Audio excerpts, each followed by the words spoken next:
Romantic MLA episode 11. Purushottam అతని కోరిక తీర్చుకున్నాక ఇక నువ్వు నా కాళ్ల దగ్గర బ్రతకాల్సిందే అని అనుకుంటూ నిద్రపోయాడు. రితిమా కళ్ళ నుండి సన్నగా కన్నీళ్లు జారుతూ ఉన్నాయి. ఒంటికయ్యన్న గాయాలకో మనిషికి జరిగిన గాయానికో తనకే తెలియాలి. ఆద్య ఈ మధ్య రితిమ ప్రవర్తనలో మార్పు చూసి తన విషయాల్లో ఇంటర్ఫియర్ అవ్వట్లేదు. ఒకరు అనుమతి ఇవ్వకుండా వారి జీవితంలో తలతూర్చకూడదని ఆద్య ఒపీనియన్. ఉన్న స్నేహంతో గతసారి రితిమ కోసం ఎదురు చూసిన దానికి తను రియాక్ట్ అయిన విధానం ఆద్య మర్చిపోలేదు. అందుకే ఆ రాత్రి ఇంటికి రాకపోయినా కాల్ చేసి అడగలేదు. రితిమ వేరే ఫ్రెండ్ ఇంటికి వెళ్ళిందేమో అన్నది ఆద్య ఆలోచన. పబ్కి వెళ్తున్న విషయం ఆద్యతో షేర్ చేసుకోవాలి అనుకోలేదు రితిమ. ఇక దివి పరిస్థితి రోజురోజుకి ఆ ఇంట్లో హీనంగా తయారవుతుంది.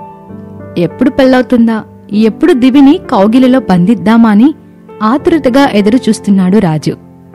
గుడికి వెళ్ళొచ్చి వంట చెయ్యాలన్న హడావిడిలో లంగవోనితోనే ఉంది దివి. ఆ రోజు నిశ్చితార్థానికి ముహూర్తం బాలేదని పంతులు చెప్పటంతో వెనక్కి తగ్గింది శ్రీవల్లి. అదంతా దేవుడి దయవల్లే జరిగిందని నమ్మిన దివి ఈరోజు కృతజ్ఞతలు తెలుపుకోవటానికి గుడికి వెళ్ళింది.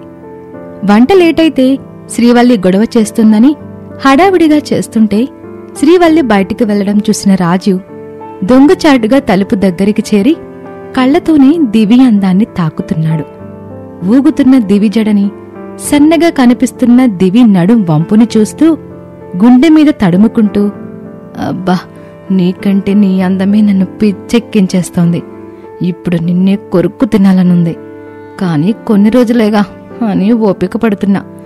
నా సహనానికి పరీక్ష నీ అందం అని అనుకుంటూ చూస్తూ ఉన్నాడు. ఎవరో తనని గుచ్చి గుచ్చి చూస్తూ ఉన్నట్టుగా అనిపించడంతో వెనక్కి తిరిగి చూసిన దివికి రాజీవ్ కనిపించడంతో బిగుసుకుపోయింది. కసిగా చూస్తున్న వాడి చూపులకి భయపడి చూపులని నేలకి అతికించేసి వణుకుతుంది. అమాంతంగా వెళ్లి దివిని కౌగులించుకోవాలన్న కోరికని బలవంతంగా ఆపేసి వెనక్కి వెళ్ళిపోయాడు. రాజీ వెళ్ళిపోయాక బెగబట్టిన ఊపిరిని వదిలి గ్లాసు నీళ్లు తాగేసి, ఇక్కడే ఉంటే ఏ క్షణాన ఏమవుతుందని భయంతో బ్రతకాల్సొస్తుందేనా అని అనుకుంటూ మౌనంగా ఏడుస్తుంది. ఎయిర్పోర్ట్లో వెస్టర్న్ డ్రెస్లో పాష్గా నడుస్తూ ఉన్న అమ్మాయిని చూసి అబ్బాయిలందరూ నోళ్లు తెరిచి చూస్తున్నారు. గాలికి ఎగురుతున్న ముంగురులని తన మునువేళ్లతో అలా అలా నెడుతూ వస్తున్న ఆ అమ్మాయి స్టైల్కి అక్కడ ఉన్న అబ్బాయిల హృదయాలు కొల్లగొట్టబడ్డాయి. తను ఇవేమీ పట్టించుకోకుండా ఆ అమ్మాయి గాయత్రికి ఫోన్ చేసి, గ్రానీ, నేను ఇండియాలో ల్యాండ్ అయ్యా, వెహికల్ ఎక్కడా అని అడుగుతుంది. నీకోసం ఎయిర్పోర్ట్ బయట రెడీగా ఉంది, వెళ్ళు అని అంది గాయత్రి. ఓకే గ్రానీ, ఇంకొన్ని నిమిషాల్లో నీ కళ్ళ ముందుంటా అని ఆ అమ్మాయి అనగాని, నీకోసం ఎదురు చూస్తూ ఉంటా అని కాల్ కట్ చేసింది గాయత్రి. ఆ అమ్మాయి బయటకొచ్చి తన కోసం వెయిట్ చేస్తున్న కారులో వెళ్లిపోతుంది. ఎయిర్పోర్ట్లో నిండుగా బురకా వేసుకున్న అమ్మాయి భయంతో టెన్షన్ పడుతూ నడుస్తూ ఎదురుగా ఉన్న వ్యక్తిని చూసుకోకుండా ఢీకొడుతుంది. ఆమె పడబోతూ ఉంటే అతను తన చేతులు అడ్డుపెట్టి పట్టుకున్నాడు. భయంతో రెపరెపలాడుతున్న తన కళ్ళను చూస్తూ అతను ఒక్క క్షణం మైమర్చిపోతాడు. ఆ అమ్మాయి తేరుకుని అతని నుండి దూరం జరిగి సారీ అని చెప్పి అక్కడి నుండి వడివడిగా నడిచి వెళ్ళిపోతుంది. అతను ఉలిక్కిపడి నిద్రలేస్తాడు రిత్విక్. ఎన్ని రోజులు ఇలా కల్లోకొచ్చి ఏడిపిస్తావు ప్రిన్సీ?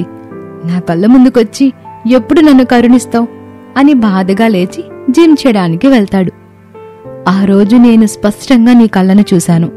ఆ కళ్ళు నా గుండెని లయ తప్పేలా చేశాయి అని తన లవర్ని తలుచుకుంటూ ఉన్నాడు. అతను జిమ్ కంప్లీట్ చేసి ఫ్రెష్ అయ్యొచ్చి తన రూంలో వాల్కి ఉన్న ఆది ఫోటో చూసి చిరాగ్గా మొహం పెట్టి ఫ్రెష్ అవడానికి వెళ్తాడు. ప్యాలెస్ అంతా పూలతో అందంగా అలంకరించి ఉంది. అక్కడ గాయత్రి తన మనవరాలు కోసం ఆశగా ఎదురు చూస్తూ ఉంది. ప్యాలెస్లోకి కార్ ఎంట్రీ అవగానే అందరూ యువరాణి ప్రిన్సెస్ని చూడాలని కళ్లన్నీ రాజద్వారానికి అతికించేశారు. కార్ డోర్ తీసుకుని దిగిన ఆ అమ్మాయిని చూడగానే పని మనిషి కస్తూరి వచ్చి గుమ్మడికాయపై హారతి కర్పూరం వెలిగించి, ఇరుగుదిష్టి పొరుగుదిష్టి, ప్యాలెస్లో చూస్తున్న అందరి దిష్టి, నా దిష్టి, అందరి దిష్టి పోవాలా అని అంటూ ఆ అమ్మాయి ఫేస్ చుట్టూ గీరగీరా తిప్పింది. అబ్బా కస్తూరి, కళ్ళు తిరుగుతున్నా, ఇంకా ఆపు అని అంది ఆ అమ్మాయి. ప్రిన్సెస్, నా పేరు మీకు అని ఆశ్చర్యంతో నోరు తెరిచి చూస్తుంది కస్తూరి. నాకందరి పేర్లు తెలుసు, ఇంకా నేను వెళ్ళచ్చా అని అడుగుతుంది ఆ అమ్మాయి. అని నిలువుగా తలూపుతుంది. ఆ అమ్మాయి గ్రానీ అంటూ పరిగెత్తుకుంటూ వెళ్లి గాయత్రి కాళ్ళకి నమస్కారం చేసి ఆవిడని హక్ చేసుకుంటుంది. ప్రిన్సెస్, బాగున్నావా అని అడిగింది గాయత్రి. చాలా బాగున్నాను గ్రానీ అని చెప్పింది ఆ అమ్మాయి. సరే, నువ్వు ఫ్రెష్ అయ్యి బ్రేక్ఫాస్ట్ చేసిరా, నేను నీతో మాట్లాడాలి అని తన తల నిమిరి నుదుటిన ముద్దు పెట్టుకుని వెళ్ళిపోతుంది గాయత్రి. ఆ అమ్మాయి ఫ్రెష్ అయ్యి టిఫిన్ చేసి సౌండ్ ప్రూఫ్ రూమ్కి గాయత్రి పర్మిషన్ తీసుకుని లోపలికి ఎంట్రీ ఇస్తుంది. గాయత్రి ఎదురుగా ఉన్న చైర్ని చూపిస్తుంది. ఆ చైర్లో ఆ అమ్మాయి కూర్చుంటుంది. స్వీటీ, నువ్వు ప్రిన్సెస్గా నటించడానికి నీకు ఎలాంటి అభ్యంతరం లేదు కదా అని అడిగింది గాయత్రి. అదేంటి మేడం, ఈ ప్రాణం మీరు పెట్టిన భిక్ష. ఈరోజు నేనింకా బ్రతికి ఉన్నానంటే మీరు ఇంకా ప్రిన్సెస్సే కారణం. మీకోసం ఈ మాత్రం చేయలేనా అని అంది ఆ అమ్మాయి. లేదు స్వీటీ, నువ్వు ప్రిన్సెస్ స్థానంలో ఉన్నావు.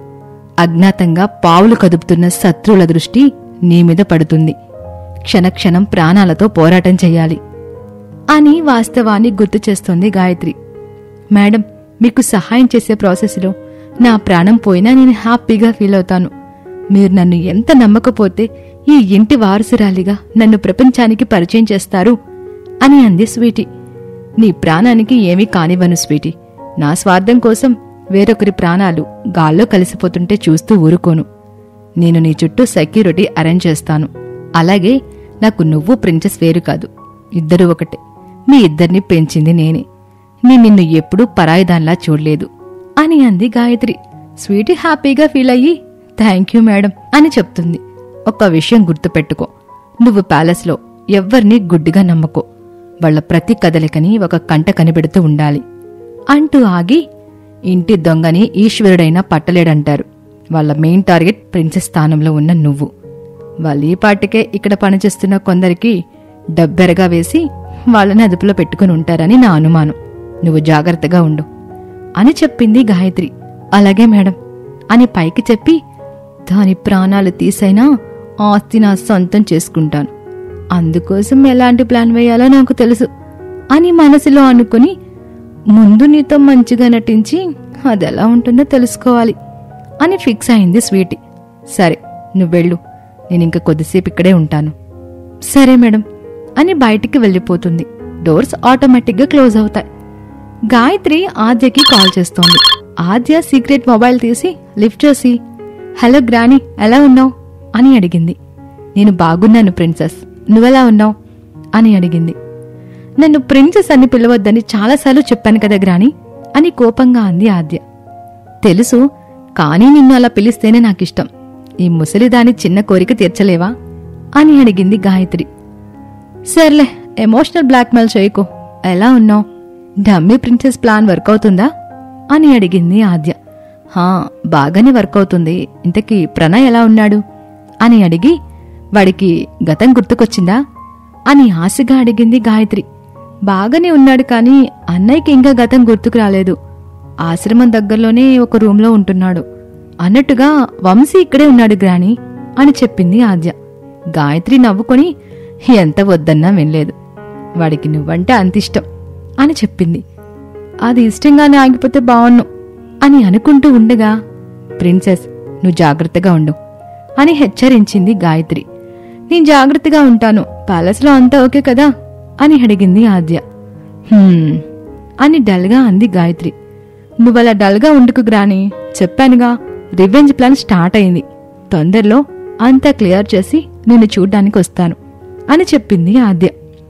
నా ప్రిన్సెస్ చెప్పిందంటే ఖచ్చితంగా చేస్తుంది. త్వరగా పని పూర్తి చేసి వచ్చే తల్లి, నీకోసం నేను ఆశగా ఎదురు చూస్తున్నాను అని అంది గాయత్రి. తప్పకుండా గ్రానీ, అందరికీ తగిన శిక్ష వేస్తా అని కసిగా చెప్పింది ఆద్య.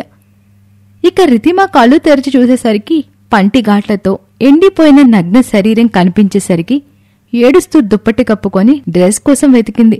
చిరిగిన డ్రెస్ చూడగానే రాత్రి జరిగిందంతా మరోమారు గుర్తుకొచ్చి రితిమ గుండె చెరువయింది. పురుషోత్తం మత్తుగా నిద్రపోవడం చూసి ఒళ్ళు మండి ఒక తన్ను తన్నింది. కింద పడిన పురుషోత్తానికి నిద్రమత్తు వదలడంతో కోపంగా చూశాడు. ఆద్య ప్రిన్సెస్ అయితే ఇలా ఎందుకు అజ్ఞాతంలో ఉంది? ఆద్య గతం ఎన్ని అనార్థాలకు దారితీస్తోంది. ఆద్య పగ ఎవరిమీద, ఋత్విక్ ప్రేమ ఎవరిమీద తెలియాలంటే వెంటనే దండోరా ఛానల్ని సబ్స్క్రైబ్ చేసుకుని మా వీడియోస్ని లైక్ అండ్ షేర్ చేయండి.